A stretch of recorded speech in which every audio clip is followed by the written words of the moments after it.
Tensions with coworkers are keeping you up at night? Watch this video for strategies that can help you productively navigate tensions with your coworkers.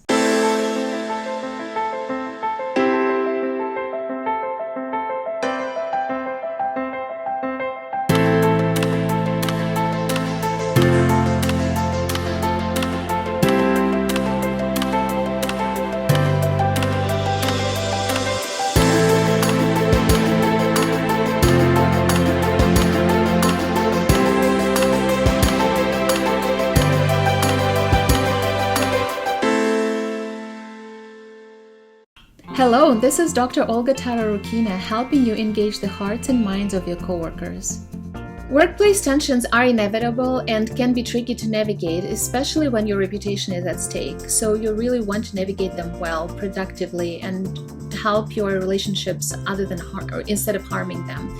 So in this video, I will show you how to navigate them well, productively, so that your relationships can improve. As an organizational consultant and coach, I've had the privilege of helping hundreds of professionals improve collaboration on their teams.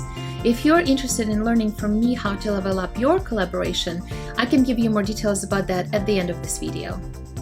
Before we dive into the three main strategies that people have around navigating tensions, let's define our terms. What is a workplace relationship and what is a tension? I define workplace relationship as an interpersonal relationship that takes place between two coworkers in a professional situation in the same company. So it's important that it's just two coworkers, it's interpersonal between the two people over there, and it is professional, so it happens within a professional context. I am only focusing on your ordinary interpersonal relationships with your coworkers without any romantic interests or instability.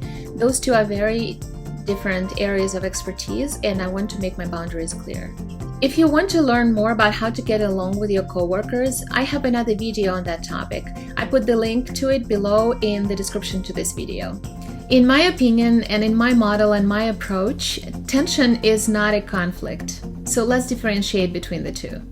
Kenneth Thomas and Ralph Killman, the authors of the renowned instrument to measure conflict styles, the Thomas-Killman instrument, define conflict situations as situations in which the concerns of two people appear to be incompatible. The conflict style, according to the authors, is a measure of a behavior that one person has in a situation of a conflict. And they have identified 5 styles: avoiding, accommodating, compromise, competing, and collaboration. I think of a tension as of a discomfort in a relationship. It's something that puts it slightly off balance, but it doesn't have to be a conflict. It doesn't have to be incompatible. It can increase up to the conflict and includes the conflict in my definition, but it doesn't have to be that way. While productive conflict can be task-related or person-related, tension is relationship-related. It really creates that space for your relationship and that potential for your relationship to grow and develop to the next stage of its development. It may sound paradoxical to you. How can something that puts us apart, even a little bit, puts a little wedge in between us, can actually have the potential to bring us closer and to help us bond? But that's exactly the mechanism. You may find it hard to describe a tension precisely because it's uneasiness, it's something that's difficult, that's something that's not quite right, and there is no visible or noticeable attack or outright conflict on you or your partner in this case. But there is something that is noticeable that slows you down a little bit, that slows down the pace of the work and puzzles you a little bit. So that's a tension. That's how you know that it's a tension, that you think about how is this going to go and what is happening. And neither of you, nor you personally or your relationship partner, have to be a difficult or a selfish person for this to happen. Tensions are very natural. They are a natural part of your relationship. Tensions are not only natural, but also healthy. It's a good thing for your relationship to happen. Well, it's a good thing because it has this potential to bond you together, to bring you two together. It may not feel like it in the moment, but it really is a good thing. Tensions happen because we're two people learning about each other in the workplace. As we're doing the work, we are learning about each other. We're learning about what is important to us, what is meaningful to us, what our values are, what our perspectives are, what our pet peeves are. And all of those things can bring tension to your conversations and to your relationships with coworkers.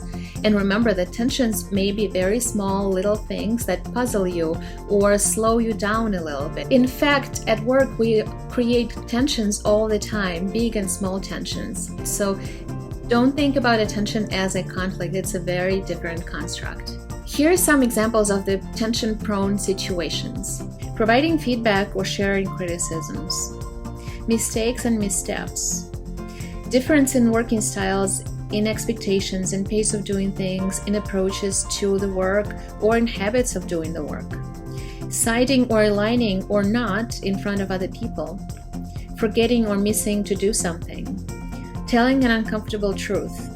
Sharing secrets. Anything that can potentially be perceived as uncertainty.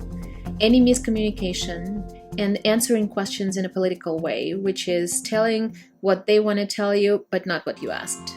Comment below with the word tension if you've had that experience. Now we're ready to explore the 3 strategies to navigate tensions in the workplace. They are coming from the impact that they have on the relationship, and they are ascending, descending, and deforming. Ascending stands for elevating the relationship, improving it, taking it to the next level of trust and productivity. Ascending as a strategy would require you to exercise a few muscles. One would be the muscle of assertiveness, which stands for being honest, firm, and kind at the same time. The other one would be vulnerability, and I like how Brené Brown describes it as courage to be seen when the outcomes are uncertain. Another muscle is empathy, but not sympathy, and listening to understand. This may be easy to say, but may not be very easy to do, especially in a situation when your automatic response is triggered and when you're stopped in your tracks and something uncertain or unexpected is happening, and you are not sure how to navigate that. But it is really worth it. It's just like with trust. Before you know you can trust, you need to take the risk and see what the outcomes are and how you can deal with them.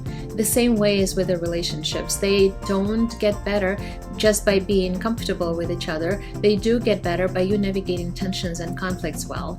Other things you can do to close that wedge of the tension and bring you both closer together is by being explicitly curious about what's going on. Maybe ask a question about yourself or about the situation or about the other person. Humor and admitting your ignorance. Humor is a wonderful way for people to bond, especially when situations are awkward. And admitting something that you don't know shows vulnerability. What's most fundamental, though, about navigating tensions in the workplace is being really present with yourself and with the other person, paying attention to what's coming up for you, paying attention to what's coming up for the other person, paying attention to the situation. Because all these skills, all these muscles, all these abilities and tactics will only work if you are present. Comment below with other things you can do, things that you have done to navigate tensions in the workplace. Using this strategy is likely to require more effort than the next 2 strategies because it requires both coworkers to be committed to the success of their relationship, which is exactly why you're taking the risk to be vulnerable and honest. And sometimes you only find out if you both are committed to this relationship by trying it out. So first you would try to exercise this strategy and see what happens. Regardless of what you do, be sincere. People have a BS meter. Some people have it better than others, but everybody does it and nobody likes being manipulated. So regardless of what you do, be sincere, mean it, because otherwise you're risking to increase the wedge as opposed to closing it down and really blowing it up where there was nothing much in the first place. Retreating is the opposite of ascending. Its outcome is that the relationship partners are kind of moving away from diving into the relationship or developing the relationship that they have. It means that they're distancing from each other, but it doesn't mean that the relationship is ruined. It just means not now. This not now, this break may take some time, but it's also possible that one of you or both of you just need to catch a breath and come back to it later. Deforming the relationship happens when one person imposes their will and the other person follows accommodates, follows along, or concedes to please the other person. In this situation, both relationship partners are active. They're not moving away, not receding from each other, but the dynamic shifts, the relationship shifts. So both parties are active and they're not distancing from each other, they're not receding from each other. They are playing a key role in relationship development, but something has shifted. It's not the same relationship, it has shifted. And I also want to make it clear that it's not about the roles that you play on the work. One of you may lead the work and the other one may follow, but as far as the relationship between a person and another person, it's about your wants, needs, your expectations, and things like that that can be shifting. And this is what we're talking about, the deformation here. The reasons for this strategy for deforming can be strategic choices, but they also can be just lack of caring for the relationship, lack of paying attention. Remember, we're talking about paying attention to the relationship. It can also happen because of the path of least resistance that somebody is taking temporarily, which brings the point of this too can pass. This too can be temporary and it doesn't have to be permanent state of your relationship. So you can shift those things. Relationships are pretty dynamic systems and they can bounce. By now you're probably thinking that I'm advocating for ascending as the best strategy. And I am partial to it, it's true, but it's not that simple. Largely, which strategy to use depends on three things. It depends on you, it depends the two of you, it depends on the situation you're in, and it depends on the organizational culture you're talking about. So the first one is the two of you. And the two of you can feel very different with one person compared to the other person and the third person. And what you will bring to those relationships is also going to be different. Say, I know that I am funny with some people, I am eloquent with others, and I'm really awkward and at a loss of what to say with yet other people. And I bring all of those different things to those relationships in terms of how I influence their development. And in terms of tension, I do prefer ascending, but if the other person is not willing, I'm not going to force it. Relationships do develop, even if slowly. So some relationships just are slower than others, and that's okay. They do develop. The second is the situation you're in. So are you meeting one-on-one? Is the tension happening in front of other people in a team meeting? Or are you in a cafeteria where the public situation, depending on what the tension is really about, one or the other setting will be better or worse to navigate that tension. And the third one is organizational and societal culture that defines the norms that are about what good looks like and what is not acceptable, even in relationships between people. If you want to learn more about how to understand your company culture, I have a video on that topic. So if you wanted to check that out, I put a link below in the description. Picking the right strategy is really important because even though reciprocal and mutual relationships tend to be more fruitful, there are situations and cultures in which that approach is just not the best. To summarize, tension is not conflict. Tension can include conflict, but it doesn't have to. Tension typically happens in small, tiny moments of truth when we reveal something truthful and new about ourselves to the other person, something that they didn't know about us. It may be something that you stand up for, it may be something that you really care about. It is really those little moments of truth and how you navigate them, those moments of tension and how you navigate them, that sum up for people in what they think about you and how they develop their relationships and what your relationships with them are like. It's not the corporate polished statements in your emails, presentations, or in your team meetings. It's about those small moments that really matter, those small human relational moments. Tensions are good and healthy, but please don't manufacture them on purpose. I feel like I need to put out that disclaimer that tension for the sake of tension is unproductive. If you manufacture a tension where there was none, you may derail an otherwise productive relationship into something that is not work-related. You may appear as needy, childish, or even unreliable, and you can derail that relationship and also appear as someone who's taking the time away from something that's valuable. The biggest thing that I want you to take away from this video is that tension may be throwing you off balance a little bit for a moment, but really it opens this potential for you and your relationship partner to reconnect in a way that you know each other better, that you understand each other better.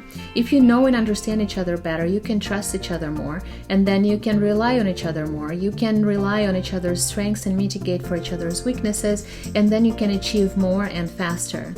Now you know the 3 strategies of navigating tensions in the workplace and how to pick the right one. It is easier to navigate interpersonal challenges in the workplace when you are co-located, when you can see the other person, when you can have coffee with them, when you can look them in the eye. But if you have to work remotely, which is typically, as you may know, a fertile ground for interpersonal challenges, then you may need some help. For that, I put together a guide of how to navigate collaboration remotely successfully. If you wanted to pick that up, I put the link below in the description. If you like this video, please let me know by liking it, but even more so by sharing it with your coworkers that you care about and your friends who might find it helpful. If you find it helpful, please let me know by commenting helpful below in the comments. And do subscribe to my channel and hit the bell to get notified every week when I post a new video. Now, if you are interested in being more effective at cross-functional collaboration, I have an on-demand course, and I can also do a custom live training for your team. Go to my website drolgatara.com to find out the details about the on-demand training or to fill out an application for a custom live training for your team. Then, if it looks like we are potentially well suited to be working together, then I or someone on my team will be reaching out to you directly. Like this video and let me know what other questions or concerns you have about collaboration. You can do this by commenting below this video, or even better, by taking a survey that also is below in the description to this video. I will do my best to address your concerns and questions by making a video for that and helping you out that way. Thank you so much for watching, and I'll see you in the next video.